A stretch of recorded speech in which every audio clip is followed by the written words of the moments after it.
two wrongs don't make a right. Why should I obey when they tell me to fight?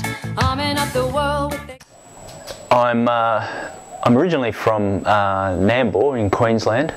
I was born in 1973, and I moved to Melbourne in 1995, and have lived in the West for about 5 or 6 years, Melbourne's West. For a long time I've been involved in the visual arts and music as well. And I guess the left-wing politics has seeped in more and more since 2001 really. And the artwork I do is heavily influenced by left-wing politics. In other words, issues on, or themes on equality and you know, fighting for justice, anti-war sort of works.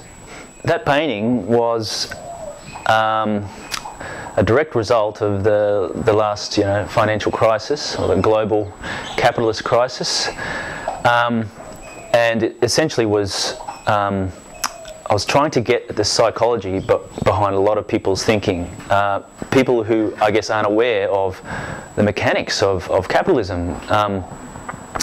You know, a lot of left-wing thinkers would be saying, well, yeah, it's a cycle of capitalism, but to many people it's like it was this dread and doom sort of thinking.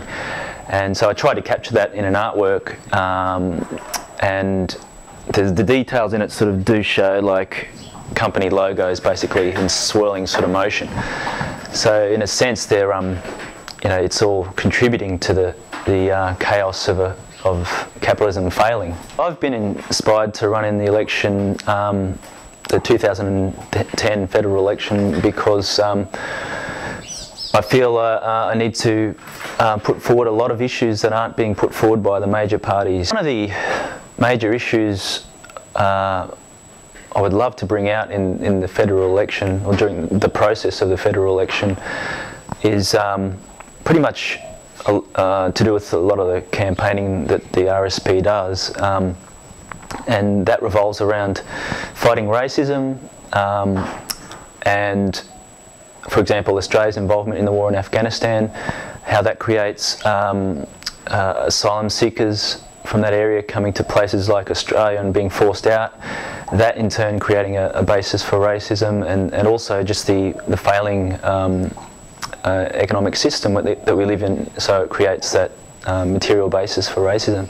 Well, one of the major ones being, well, if we look at the seat of Lalor, which is Gillard's seat, she's not really revealing the reality of the people on the ground there. That for instance, I'm aware that unemployment there is probably double the rate of the national average, and so that, coupled with a rise in migrants coming to the area, who are not only being subject to racism but are ending up in the poorest sort of areas and the worst jobs, etc. So it's just spiralling down in that fashion. Firstly, we've got to get to a point where working people generally have political power, or have enough power to, you know, better their conditions. And so what I campaign for is more workers' solidarity, basically. We can't really just keep trying to chip away at the system as it is. So it's my kind of focus is to, and part of the RSP's focus is to just bring about more solidarity between working people to fight this system as it is. What I mean by open the borders is basically changing what's going on right now with the major parties, and that is basically a racist attitude towards those who are fleeing countries, you know, fleeing war zones basically, those fleeing persecution. And so what we're doing, the governments these days are just holding up, you know, these fences against these people and telling them to go back home. What I'm proposing is that the borders be let down. People should have access to, you know, what we have here if they're in strife, and so what is at issue here is changing the attitudes essentially, and one of the biggest, I think, one of the biggest enemies we've got now is this sustainable population theory that's come about.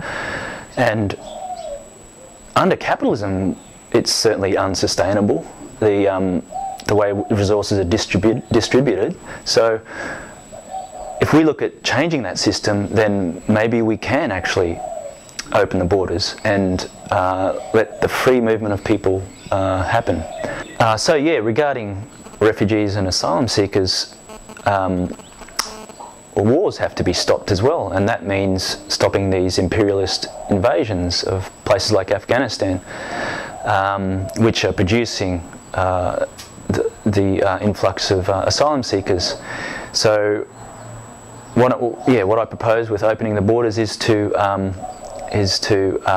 fight against these ideologies and imperialism in general. In terms of the destruction of the environment and global warming, I think all we have to do is look at the recent Copenhagen meeting as a great example of current neoliberal governments coming together, saying they will change things when absolutely nothing has happened for the betterment of the environment.